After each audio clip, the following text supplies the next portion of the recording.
Assalamualaikum warahmatullahi wabarakatuh. Halo Sobat Formadiksi, kembali lagi bersama Dedikasi dengan diskusi bersama Formadiksi.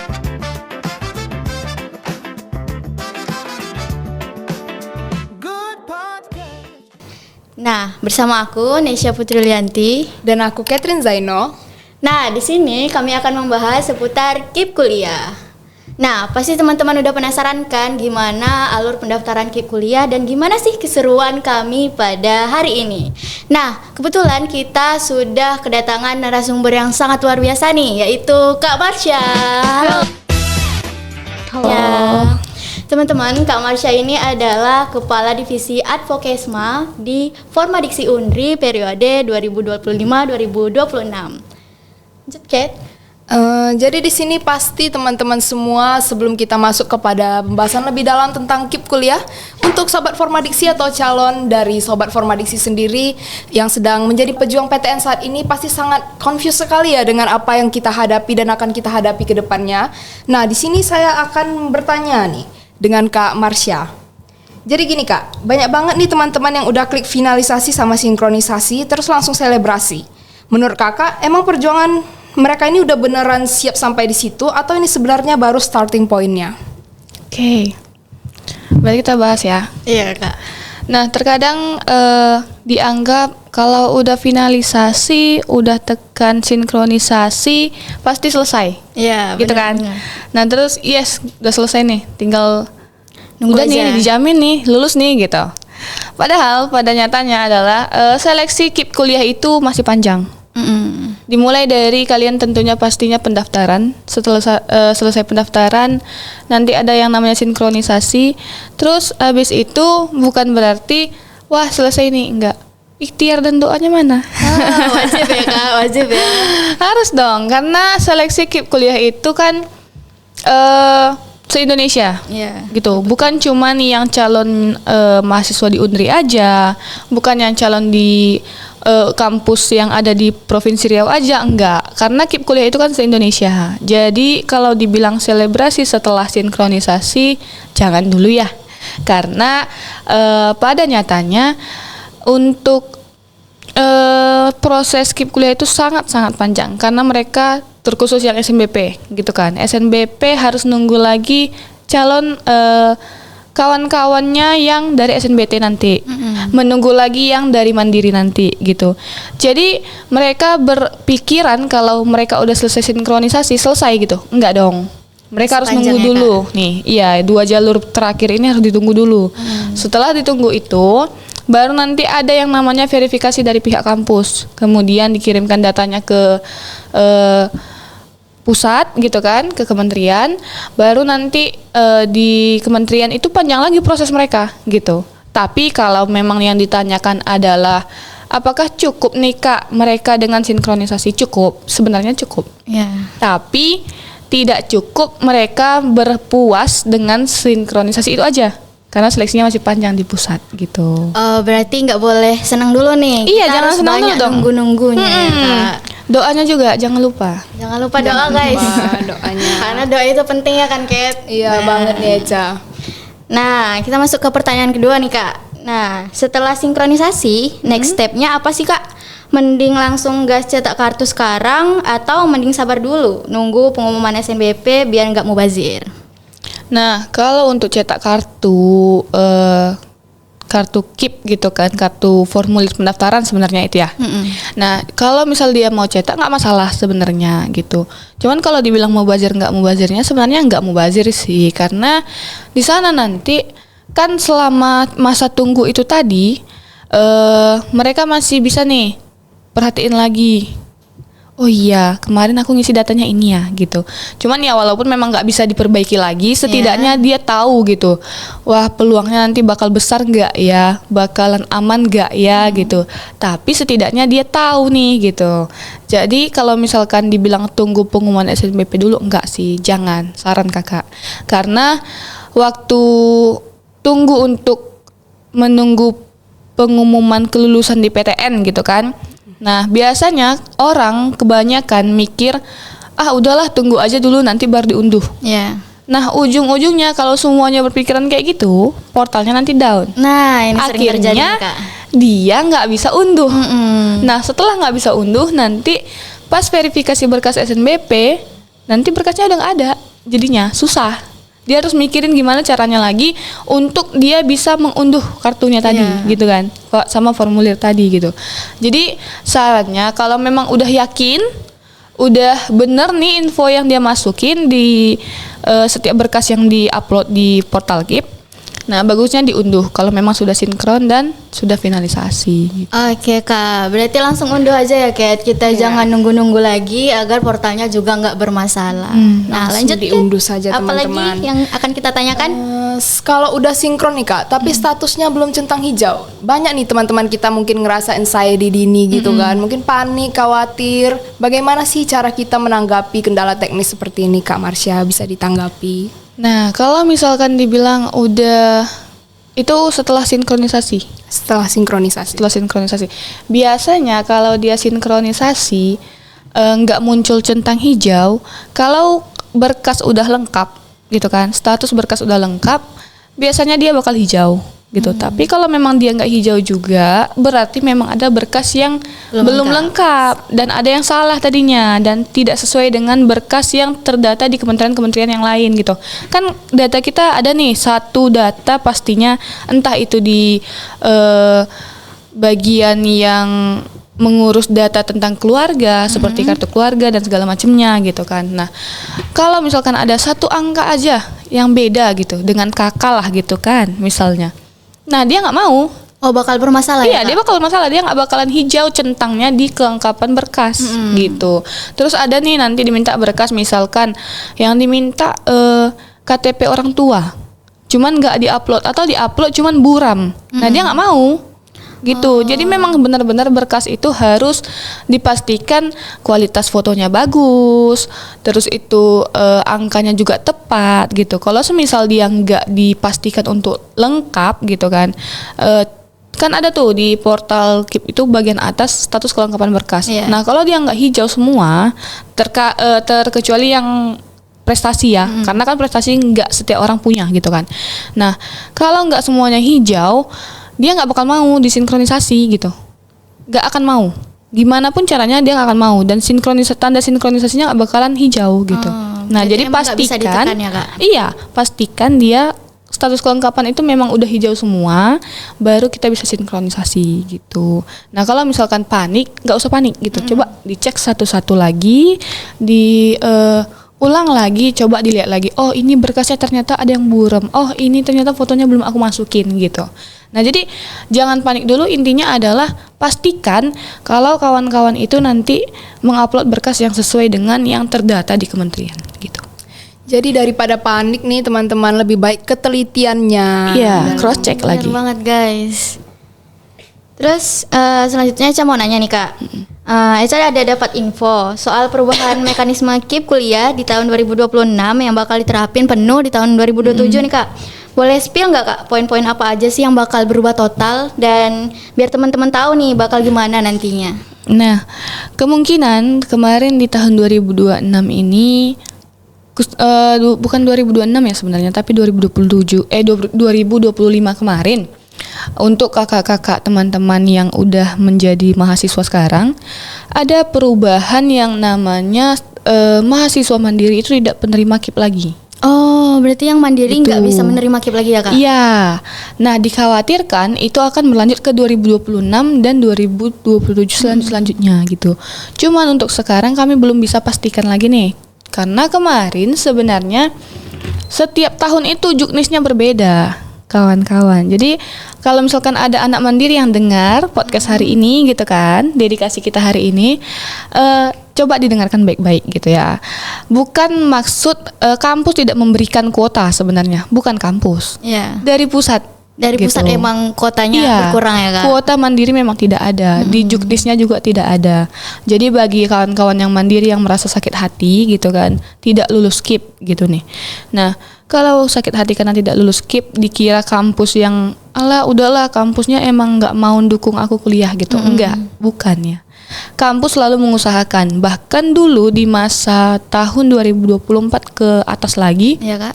itu masih kampus yang megang kuota keseluruhan. Makanya kalau ada kawan-kawan dengar kakak tingkatnya yang tadinya nggak lulus skip jadi lulus skip, nah itu kampus yang masukkan.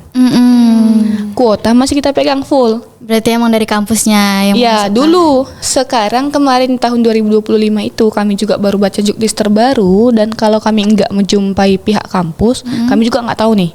Nah jadi informasinya adalah juknis yang terbaru dari kementerian itu yang mandiri memang kuotanya tidak ada, dan kuotanya tidak dipegang lagi sama kampus.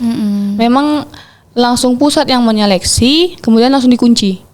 Dan waktu itu kami melihat semua berapa banyak 2000 pendaftar untuk jalur mandiri di Undri sendiri, itu memang dikunci. Oh, Nggak ada kuotanya.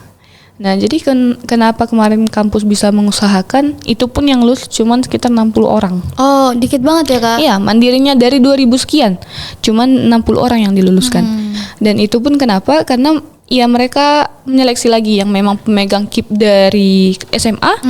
Kemudian itu dulu nih, itu yang paling atas, pemegang PIP, PIP ya? dari SMA. Nah, udah itu baru mereka seleksi lagi ke bawahnya yang yatim piatu. Oh iya. Nah, setelah itu baru mereka lihat lagi paling terakhir itu adalah enggak, yang yatim piatu ketiga ternyata. Maaf ya. Yang kedua itu yang terdata DTKS. Desil 1 sampai 5 paling maksimalnya. Terus di bawahnya baru yang yatim piatu dari panti asuhan. Baru yang terakhir dia yang hanya menyertakan surat miskin. Tapi rasa kakak yang terakhir ini tidak ada kemarin, karena ya tadi seperti dibilang kuotanya cuma 60 orang. Kalau misalkan diambil juga yang kriteria terakhir tadi, pasti percayalah yang lulus kemarin itu lebih dari 60 orang. Pasti bakal setengah dari yang 2000 itu. Nah, teman-teman mandiri jangan lupa disimak ya ini pembahasan Kak Marsha tadi, dan juga 3 poin tadi, 3 poin penting yang dari PIP dari SMA, dari DTKS-nya, dari yatim piatunya juga. Iya. Nah, Tapi jangan dibuat tiba-tiba yatim piatu ya. aduh bahaya ya Kak. Kasihan, nggak boleh ya, nggak boleh. Maksudnya itu teman-teman yang merasa gitu kan, yang benar-benar kondisinya seperti itu, jangan pula tiba-tiba bikin surat kematian nanti. Nggak boleh. Nggak boleh memalsukan juga ya Kak. Masa orang tuanya didoain cepat meninggal, kan nggak mungkin kan. Oke. Dengan banyaknya mekanisme baru yang saya dengar tadi Kak, untuk pemilihan dan karakter utama yang akan diterima itu apakah tetap mendewakan prestasi nanti, atau lebih ke arah variabel-variabel ekonomi yang di DTKS tadi Kak, itu yang akan lebih diutamakan gitu? Kalau KIP kuliah ini kan dia kan beasiswa untuk mahasiswa yang berprestasi namun tidak mampu. Nah, jadi tapi bukan berarti Allah yang punya prestasi aja nih yang bisa. Enggak dong. KIP kuliah itu untuk kita yang tidak mampu. Gitu. Tapi bukan berarti miskin ya. Kakak nggak terima nih dibilang anak KIP kuliah itu miskin. Enggak dong. Kita kaya loh, kaya ilmu masing-masing, iya kan? Bener Kaya banget, iman masing-masing, ya kan? Nah, jadi kalau untuk KIP kuliah ini sebenarnya yang tentunya sesuai, kalau dibilang sesuai juknis, sesuai sistem, ya itu tadi memang, cuman yang 3 tadi. Dan yang paling terakhir yang surat keterangan miskin itu.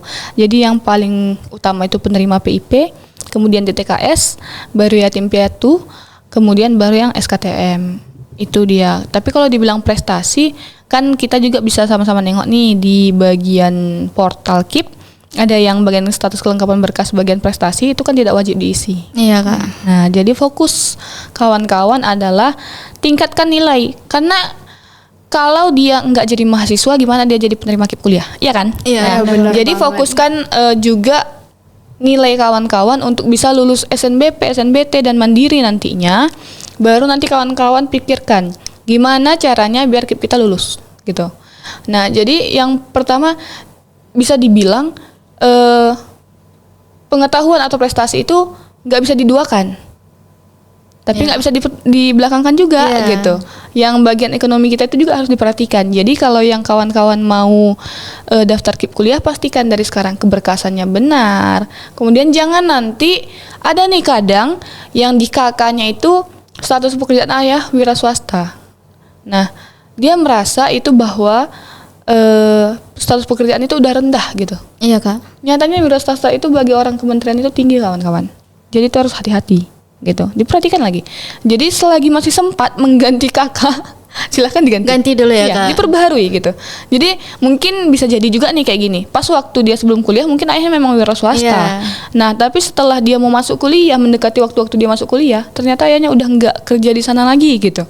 Nah, itu boleh diurus, silahkan. Perbarui kakaknya, sesuaikan dengan KTP ayah juga, KTP ibu, kartu keluarganya, sesuaikan lagi gitu. Jadi nanti berkas kawan-kawan itu bakal dilihat semua satu persatu. Loh, KTP-nya udah petani, kok di kakaknya masih wira swasta gitu. Itu yang jadi masalah sebenarnya, terkadang gitu. Iya, Kak. Jadi harus dipastikan kalau antara kakak, KTP, segala macamnya itu harus sinkron.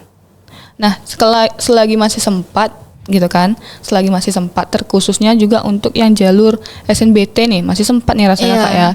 Nah, itu masih sempat diperbaharui, silahkan gitu. Jadi ada baiknya kita memang teliti lah, cross check lagi tadi. Sama, kembali lagi kan cross check, teliti, pastikan kalau data kita itu udah benar dan sesuai gitu. Jangan mengharap berekspektasi tinggi gitu kan, wah bakal lulus nih, santai aja gitu. Gak bisa. Kita harus hati-hati. Kalau memang mau mencapai sesuatu ya pastikan kalau kita juga usahanya sesuai dengan yang mau kita capai, kan gitu ya. Ya, bagus banget nih ya kata-katanya, terutama untuk para pejuang PTN, para pejuang PTN yang ingin masuk ke dalam Universitas Riau dan sangat berharap pada KIP kuliah kuliah sendiri. tadi, ya. Bisa dipahami, bahkan kata-kata motivasi daripada Kak Marsha sendiri bisa diambil ya Eca ya. Benar banget, Kat. Nah, selanjutnya nih Kak, buat adik-adik kelas atau calon mahasiswa baru ke depannya. Nah, persiapan apa sih yang harus dicicil dari sekarang, Kak? Biar peluang lolos skema baru ini tetap gede gitu untuk mereka. Nah, itu tadi kan makanya dibilang kemungkinan, nih masih kemungkinan. Kami masih memastikan lagi juga bahwasannya kuota mandiri tadi nggak ada. Iya, Kak. Gitu kan. Nah, terus ada skema-skema lain lagi. Tapi ya beruntungnya ya, skema 1 dan 2 itu berhenti di tahun 2023 aja gitu waktu itu. Nah, di tahun kami itu ada pembagian skema. Nah, pembagian skema itu bentuknya kayak apa? Jadi skema 1 itu dapat beasiswa KIP ini full gitu. Biaya kuliah dengan biaya hidupnya. Jadi kalau kawan-kawan pernah dengar ada yang namanya anak KIP itu dapat duit loh 6.600.000 gitu. Nah, sebenarnya kalau misalkan di total semua, kalau kawan-kawan mau tahu total untuk yang didapatkan sama mahasiswa KIP itu hampir 11 juta. Wah. Lumayan ya, Kak. Hampir 11 juta. Tapi dibagi lagi dia antara biaya hidup dengan uang kuliahnya. UKT-nya. Iya, UKT-nya. Jadi makanya bersihnya yang diterima sama mahasiswa KIP itu adalah 6.600.000 tadi. Nah, jadi itu skema 1 dulunya di tahun 2023. Di tahun kemudian skema 2-nya itu hanya dapat beasiswa biaya kuliah aja. Oh, berarti nggak dapat biaya hidupnya. Iya, ya? biaya hidupnya nggak dapat, 6.600.000-nya nggak dapat. Nah, tapi waktu itu kuotanya lebih banyak Oh, daripada yang sekarang. iya. Gitu. Nah, jadi kemungkinan untuk tahun 2026 ini itu nggak ada pembagian skema, cuman dipastikan lagi bahwasannya takutnya nanti kuota untuk mandiri itu udah nggak ada juga Oh, gitu. iya. Tapi sama-sama kita doakan semoga juknisnya diubah lagi karena pada nyatanya itu menjadi keluh kesah semua PTN se-Indonesia. Benar banget, Kak. Gitu. Karena mereka juga pastinya punya kesempatan kan untuk dapat KIP Iya. kuliah ini. Jadi agak disayangkan kalau misalnya jalur mandiri dihilangkan untuk dapat KIP kuliah ini. Iya, karena sempat waktu itu ada narasi dari ada kampus yang membahas gitu kan, bahwasanya anak mandiri itu anak-anak orang kaya katanya. Jadi rasanya KIP itu sangat sayang kalau mereka yang dapat gitu. Padahal sebenarnya jalur masuk itu adalah upaya kita kan, Iya, gitu Kak. kan. Nah, jadi kayak misal nih udah nyoba nih dia di SNBP gitu kan, ternyata nggak lulus. Tapi dia nyoba SNBT juga nggak lulus. Ternyata nyoba nyoba lagi di Mandiri, ternyata baru lulus gitu. Padahal itu kan upaya ya, Iya, itu Kak. usaha gitu kan. Itu ikhtiarnya juga, ya kan. Kalau kata orang-orang juga itu ikhtiar gitu. Nah, karena kalau semisal dibilang nggak layak lah anak mandiri dapat KIP gitu, karena itu jalurnya aja mereka udah bayar sekian gitu. itu diusahakan karena dia memang benar-benar mau kuliah gitu kan.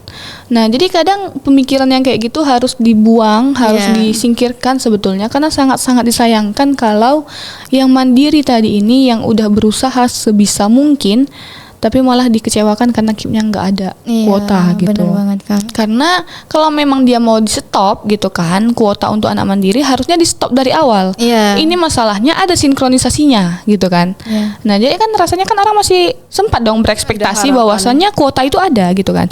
Nah, tapi masalahnya masalahnya di penyeleksian KIP ini, pendaftaran KIP untuk mandiri ini tetap ada gitu. Tapi katanya sampai di kampus kuotanya nggak ada. Oh, berarti emang Itu. menuai kesalahpahaman juga ya, Kak? Nah, iya, akhirnya? jadi kan kayak pro kontra kan Iya. sebenarnya jadinya gitu kan, buat masalah baru sebenarnya. Katanya nggak ada kuotanya, tapi kok pendaftarannya Iya. ada gitu. Bicara soal verifikasi lapangan atau wawancara nih Kak, biasanya itu kapan sih tim kampus mulai bergerak Kak? Apa jadwalnya barengan semua nih? Atau jalur masuknya itu beda-beda tanggalnya? Oke. Kalau dibilang soal verifikasi lapangan atau wawancara, sejujurnya wawancara itu nggak ada kawan-kawan. Oh, nggak ada ya, Kak? Nggak ada. Berarti itu cuma nakut-nakutin apa gimana tuh, Kak? Sebenarnya nggak nakut-nakutin. Kalau dibilang wawancara, karena gini, kita luruskan dulu. Wawancara itu sebenarnya yang ditangkap sama calon penerima KIP ini selama ini adalah dia datang nih petugasnya ke rumahku bakal Iya. wawancara segala macamnya gitu. Terus yang nggak didatengin gimana? Nggak lulus ke aku gitu kan? Nah, padahal sebenarnya wawancara ini mereka tujukan ke kepala daerah atau pemerintah perangkat desa setempat. Oh. Gitu. Jadi mereka kalau misalkan coba gini logikanya, kalau mereka turun ke rumah masing-masing penerima KIP nih gitu Iya. calonnya, mereka turun nih ke rumah kita berlima atau kita bertiga aja gitu kan, didatengin rumahnya. Terus rumahnya Eca di mana? Meranti, Kak? Meranti. Rumahnya Catherine Rumbai Kak. di Rumbai. Nah, kalau mereka ke Meranti terus ke Rumbai, mau kapan selesainya? Iya ya, Kak, apalagi penerimanya sebanyak itu ya, Iya kan? Kak? Iya kan? Khususnya Undri aja dulu. Iya. Kuota untuk Undri aja, bukan. Pendaftar untuk Undri aja itu hampir 2.000. Satu jalur. Ya, terus kita punya jalur nih, 3 jalur Iya. masuk 6.000. Kapan mereka jalannya? Iya kan? Iya, benar banget. Seberapa banyak sih stafnya mereka? Nggak sebanyak itu. Iya. Jadi sebenarnya gini, yang mereka datangi untuk wawancara itu adalah misal nih kebanyakan gitu kan. Ada nih yang dari daerah-daerah baru, misal di Riau. Terus ada yang namanya misal kampungnya itu kampung dalam misalkan. Loh, ini baru nih, SMA mana nih gitu. Mereka pasti penasaran. Bener nggak ya sesuai kondisi ekonominya gitu. Mereka akan datangi kampung itu, mereka akan datangi perangkat desanya. Misal kayak paling tidak mereka jumpai ketua RT-nya. Kayak gitu. Oke, Kak. Dan itu berhenti kemarin tahun 2023. Oh, udah lama ya? Udah 3 tahun lama. yang lalu. Jadi di tahun-tahun sekarang itu wawancara itu nggak ada lagi, kawan-kawan. Sebenarnya kalaupun memang ada, ya itu tadi yang mereka wawancarai perangkat desanya, bukan datang ke rumah kita gitu. Karena kalau misalkan logikanya mereka datang ke rumah kita nih, nggak bakal selesai gitu. Sampai habis 2 semester alias 1 tahun pun Iya, Kak. nggak akan selesai gitu. Nah, jadi kalau dibilang wawancara, ya itu wawancara sebenarnya mereka cuma memastikan data aja, bukan wawancara dan itu ke perangkat desa biasanya. Waktu itu kakak ada kok, mereka datang ke tempat aku, terus mereka tanyain ketua RT dan kebetulan waktu itu ketua RT-nya itu masih saudara kami. Iya. Jadi disampaikan ada orang Undri yang datang kayak gini katanya. Oh, itu untuk KIP mungkin gitu kan. Nah iya, datang dia ditanyanya, semua ditanyanya karena waktu itu posisinya kami pendaftar KIP di satu RT kakak itu ada beberapa orang gitu. Semua dipastikannya berkasnya ini segala macam. Capek kali kami menjawab, katanya kayak gitu. Jadi ya wawancara itu sebenarnya kayak gitu kawan-kawan Oke, gitu. Kak. Makasih. Oke, Kak, lanjut nih. Kita ngomongin realita nih, Kak. Gimana sih rasanya jadi anak mahakip di Universitas Riau, Kak? Sekarang emang beneran masih masuk akal nggak sih dibanding pendaftaran yang luar biasa banyak ini? Gimana sih tanggapan kakak mengenai kuota yang ada di Undri ini? Kuota di Undri. Nah, kalau misalkan dibilang masuk akal atau enggak ya, berarti kan yang lulus dengan yang daftar gitu Iya. kan. Sejujurnya kemarin kami waktu memastikan lagi kuota untuk mandiri, kami lihat nih semua kuota untuk yang SNBP, SNBT mandiri. Nah, jadi total pendaftar itu 3 jalur ini kemarin itu mencapai 7.600 sekian. Banyak banget ya, Kak. Itu pendaftar loh. Dan yang lulus itu SNBP SNBT cuma 1.000. Banyak sekali ya perbedaannya Kak. Jauh kan? Jauh banget. 6.000 loh selisihnya Iya. gitu. Dan nggak sampai setengah yang lulus gitu kan. Nah terus ditambah sama yang mandiri yang akhirnya lulus nih, yang akhirnya karena Iya. kan awalnya nggak ada ya. Iya. Nah akhirnya lulus 60 orang, 1.060 cuman yang lulus. Dari Luar biasa. 6.000, dari 7.600 sekian. Nah jadi perlu kawan-kawan tahu yang terbanyak kemarin pendaftarnya itu ada di SNBP dan SNBT. Mm-mm. Nah, sisanya 2.000 sekian itu dari mandiri. Tapi yang lulus cuma 60 orang. 60 orang. Kalau dipikir-pikir kasihan juga ya Kat. Kasihan sebenarnya. Karena jauh banget perbedaannya. Karena pada akhirnya ya mereka banyak yang mundur. Tapi ya apresiasi yang besar buat kawan-kawan yang masih bertahan walaupun KIP-nya nggak lulus dan masih mau mengusahakan beasiswa yang lain. Iya. Karena di Riau ini kita banyak kok beasiswanya Iya, bener kawan-kawan. banget. Jadi semangat. Dan kalaupun memang ada kawan-kawan yang butuh gitu kan soal beasiswa, boleh kok hubungi Formadiksi. Karena kita punya linknya gitu, kita Oke, punya Kak. infonya gitu. Jadi boleh ditanyakan ke sini gitu kan, ke kawan-kawan Formadiksi. Mungkin boleh nanti kunjungi IG kita, mungkin boleh kunjungi nanti YouTube kita di kolom komentar, boleh juga, Nah. nggak salah gitu. TikTok kita juga ada. Lengkap ya. Sobat Formadiksi ini sangat lengkap. Jadi sobat jangan sungkan untuk bertanya langsung ke media sosial kita. Oke. Lagi rame nih Kak soal penyesuaian antara UKT dan biaya hidup yang diterima oleh calon dari Mahakip itu sendiri. Nah, gimana kira-kira tanggapan Kakak sebagai Mahakip Kak yang ada di Universitas Riau terhadap wacana atau informasi yang ada dan beredar saat ini Kak? Sebenarnya kalau penyesuaian itu ya dibilang penyesuaian UKT dengan biaya hidup gitu kan. Rasanya sangat disayangkan gitu. Kenapa disayangkan? Karena pada kenyataannya UKT di Unri ini bisa loh dicicil 3 kali. Iya Kak. Biaya hidup emang bisa dicicil? Enggak dong. kan? Enggak kan? Enggak. Jadi rasanya kalau dibilang penyesuaian antara biaya hidup dengan UKT, menurut aku sebagai mahasiswa nih sekarang, nggak relevan banget gitu. Karena kalau disesuaikan antara UKT dengan biaya hidup, bisa nggak pihak kampus atau pihak yang berpangku sama jabatan ini nih menjamin gitu, Iya. biaya hidup itu bakalan cukup gitu. Sedangkan 6.600.000 yang aku dengar kawan-kawan terima, bahkan itu masih kurang dan masih Iya. minta sama orang tua. Benar tuh Gitu. Kak. Mungkin ada yang bakal bilang enggak kok, cukup kok. Tergantung kawan-kawan, karena kebutuhan orang itu beda-beda. Benar Terus Kak. belum lagi beda prodi, beda jurusan, beda tugas, beda yang mau dibeli gitu. Beda pengeluarannya Kak. Iya, beda pengeluarannya gitu. Kalau misalkan dibilang enggak kok, cukup kok di aku, mungkin di kamu cukup gitu. Di aku, Iya. di yang lain belum tentu gitu. Jadi rasanya kalau dibilang soal isu penyesuaian UKT dengan biaya hidup ini, sejauh ini aku pribadi belum ada dengar pastinya kayak gimana.